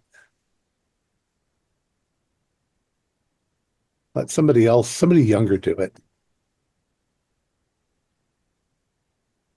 All right. I don't Jack. think yeah. Yeah, okay. Jack, buzz. Buzz, which is the sound from the radio as you're firing it up. Um, there are some little codes and things. I'm not exactly 100% sure how you do it, but you know what channel to turn it to and all of that in order to contact Caduceus. Did you find did you want to boost the antenna? I Any think I'm going ideas? to wander around and see if there's some metal tent structure material that might extend that a little bit. That's Yeah, steel. Do a luck roll. So at the top of this tower, is it like a satellite dish type thing? What is it? Well, think of it as no, it's so the tower itself is just like an electrical Oh, pole okay. that goes up, and then on the top of it there's like on old houses, there's a big aerial with for picking up. I don't think that's what they look like. So There I was a ham want radio guy across the street from where I lived. He had a big old tower. I wander up with an armful of different steel tent materials that I've picked up from here and there. Like, I don't know, and I sort of like chuck it down. Like, if any of these are Yeah. any good. Yeah, I'm thinking Jack's a tinkerer. He sees this thing.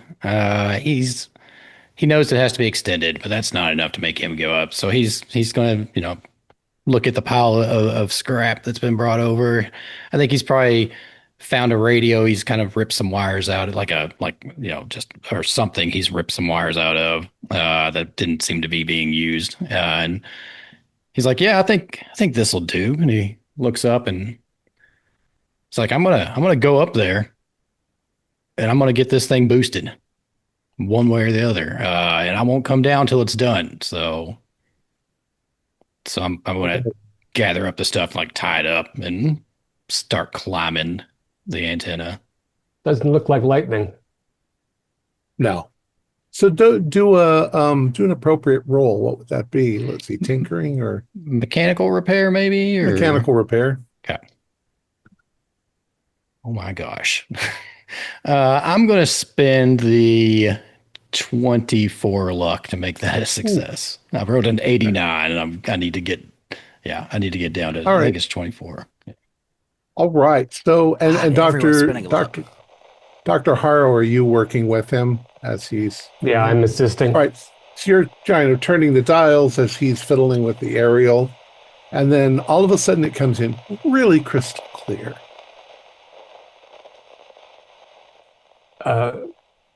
Caduceus, this is Ursini base, Bolivia. Caduceus? This is Caduceus. Who am I talking to? This is Dr. Jude Harrow, just arrived at the base camp in Bolivia. Who do you need to talk to? I have a serious message for Mr. Shapiro, please. Hold on. So after a few minutes, a voice comes through. This is Dr. Quentin Shapiro. What can I do for you? Dr. Shapiro, I regret to inform you that Dr. Ursini was shot today and died instantly.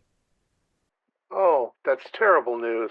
We were set upon by a group of what appear to be Bolivian soldiers, but they don't seem to be entirely themselves, if you know what I mean.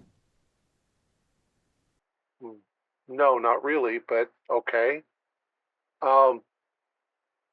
Was Dr. Ursini able to explain to you what we need you to do?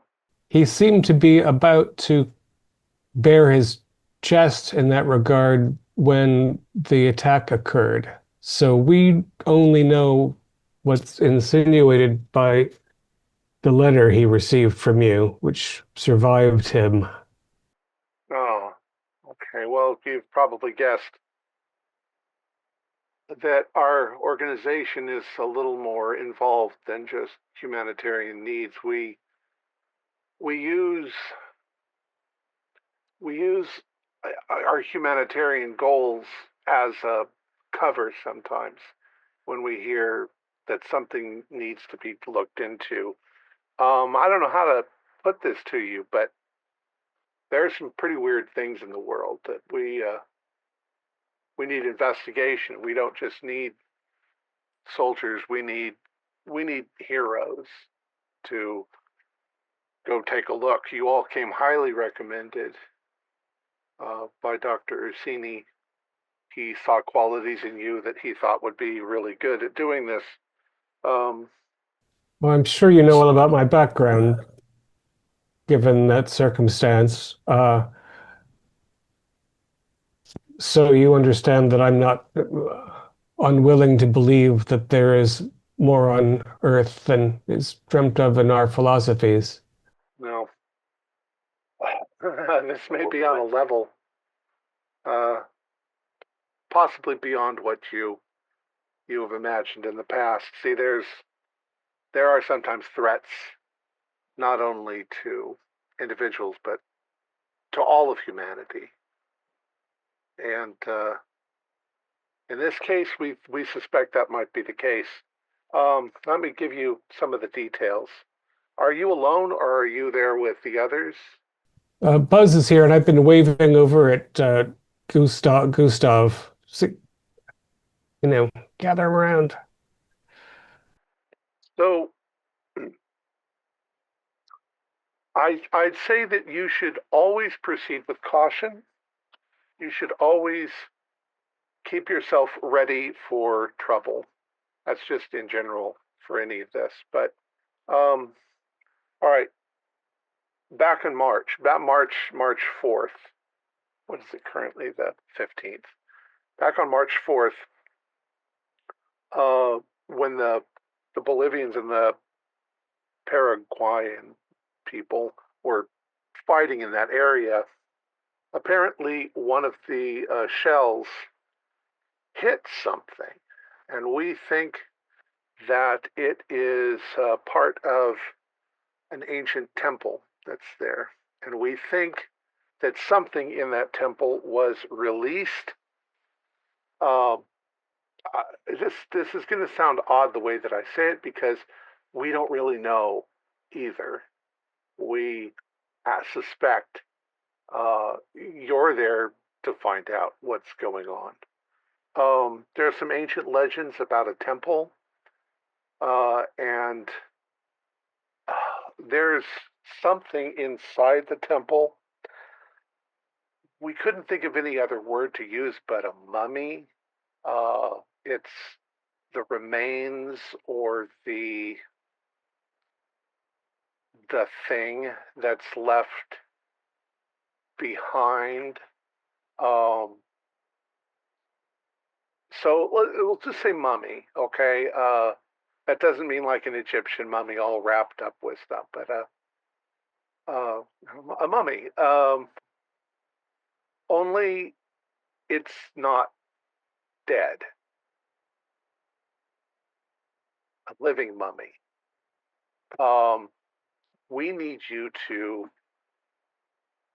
try to find it, get it, bring it back to New York, along with any other artifacts or anything that you find along the way.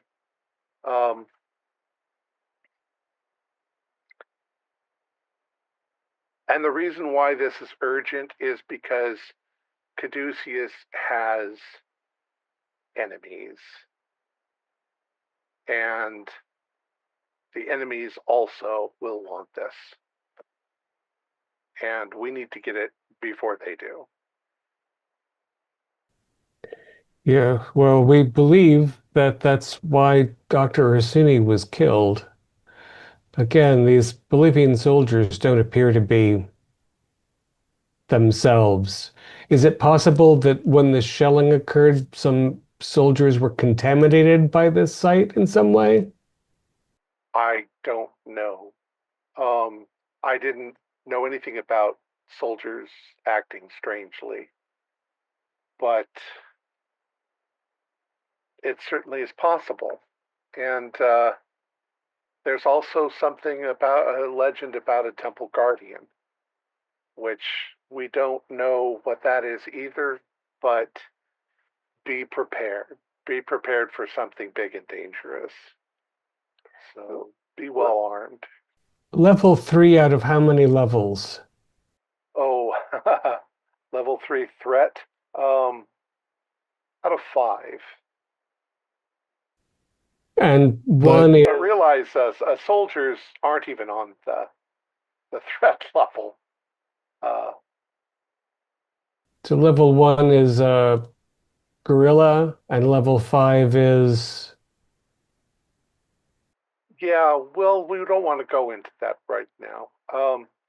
Technically, we wouldn't have sent you on this mission until after we had sort of indoctrinated you into the inner circle of Caduceus, so that you would have had some information beforehand. But it was an immediate need. We definitely suspect that. All right, the other group that is looking is called the Inner Night, and they're bad. They have threats against all of humanity and all of all of life on Earth. So use whatever you feel necessary. The temple, we were unaware of where it might be, but all we know is that there was shelling in the area. And so we know that it started with that. Maybe the locals know something. I don't know. I can't think of anything else. Is there anything else? Any questions you have? And of course, you can always radio me.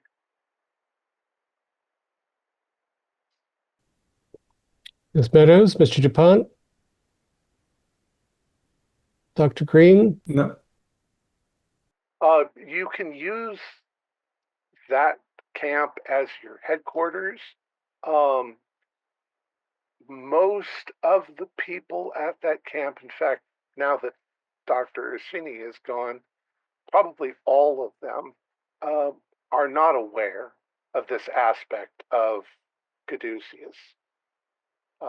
They're aware of the humanitarian aid, and that's legit, but this gets us, it allows us to go into places that we normally wouldn't be able to get into. You understand?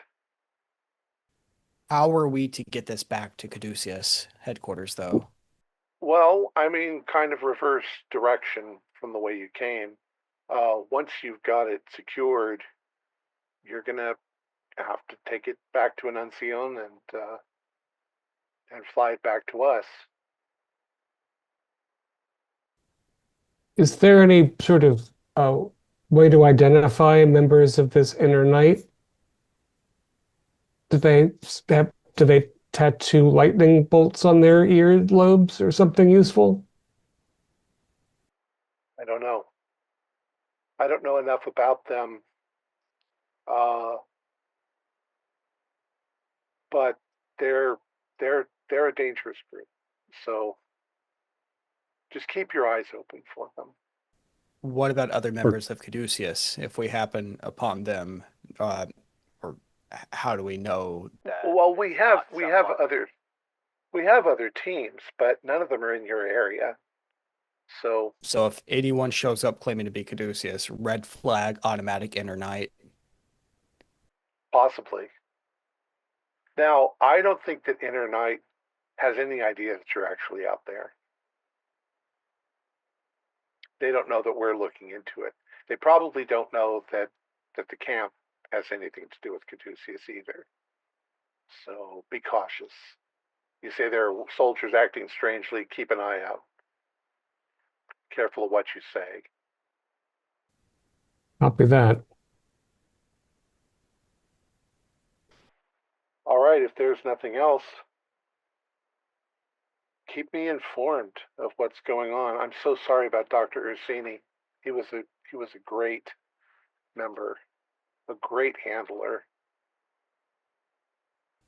Does this just sound like a regular spiel of like, oh, we're sorry to have lost him, like he quit the job, or does this actually sound kind of remorseful?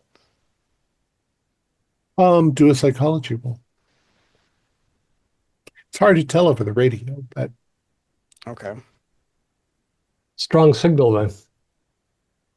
94 is not going to do anything. yeah. It's just not possible to really tell over the radio, but you think it sounds sincere. Just want to make sure we're not all pawns here. I guess we'll Right. speak later, Dr. Quentin, about hazard pay.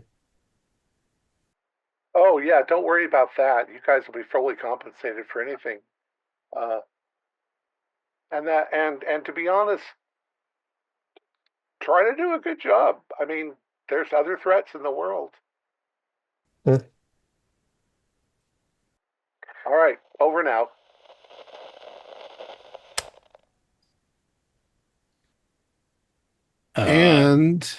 Go ahead.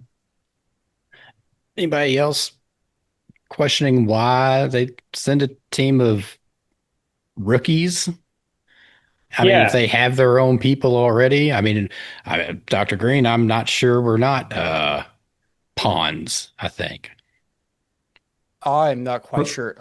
I can have a guess what I'm doing here, but this seems like it could be accomplished by just mercenaries that have like a pocket thesaurus at this point, or like a dictionary or something with another language. I'm not sure quite why they didn't send out a squad of anything. I mean, maybe we're going to get to this temple and find a pile of bodies of caduceus mercenaries. The letter did state that they like to throw new members right into the action. Right. Usually not with a dead That's their team leader. method.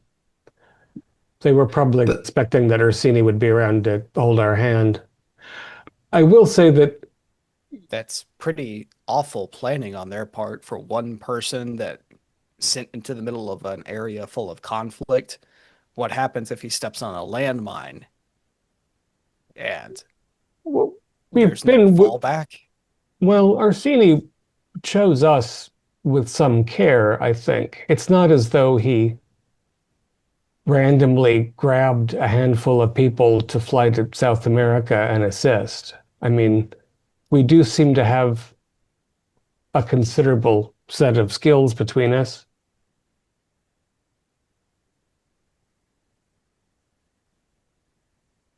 Right. Well, yeah, right. I wouldn't think that he'd have lack of confidence in us, especially with us not knowing anything to bring us out here. The only thing that he didn't count on was a bullet to the head. But before we all, I have to tell you, my conversation with the nurse earlier was odd. She was not just checking my wound, but checking my body for bites or something. And I don't know what thing crawled out of this temple or what these soldiers were possibly exposed to, but she starts ruffling in her rucksack. I got these vials of cedarwood oil. I want you all put this on before you go to bed tonight. I mean, lots of bugs aren't going to bother you, I tell you. Oh, Dr. Harrow, on the mention of that right there, and I produced the bag that Dr. Gomez had made. I figured it might be a good idea to plan for just in case scenario, and I pass him this makeshift jungle survival first aid bag. I mean, I have a very fine bag, and I sort of ruffle through it a little bit. Oh, antivenom. Okay, good. I figured We should get a list of snakes. Might be needed that would be in this area that you might not find in the common areas where we're from and higher levels of civilization. Yeah, I mean, extract of coca around here is basically coconut oil in Hawaii. But sure. You'll carry it though. I carry it? That's fine. Yeah. And when you're carrying it, try not to hide behind very large trees. Well, and I hold the bag. I don't think this bag is large enough to hide me from bullets. I prefer to hide behind trees, though. But if you say so. Well, now we know they're coming. Okay, and that's where we will end it for this evening. Our players included Cohen Lighton, Carrie Marion, Kent Blue, Julian Arba, Dakota Poole, and David Gasaway, with yours truly as the Keeper of Arcane Lore. We have a Discord server where you can chat with other members, you can set up private games, and you can learn the finer arts of gameplay and game mastering. We provide audio-only versions of our shows, free for you to download from Spotify, Podbean, or iTunes. Support for the show is provided by our patrons who are listed in the closing credits. If you'd like to show us your appreciation, please visit our Patreon page, or you can use the thanks button just below the screen. Like, share, and subscribe to our channel, and punch the bell icon for updates on our latest shows. And leave us some comments. We enjoy reading them and answer any questions you might have. This is Thom Raley, together with all the members of our gaming club, inviting you to journey with us once again into the darkness for another adventure in the universe of H.P. Lovecraft and the Pulp Cthulhu role-playing game. Until next time, good luck and good gaming.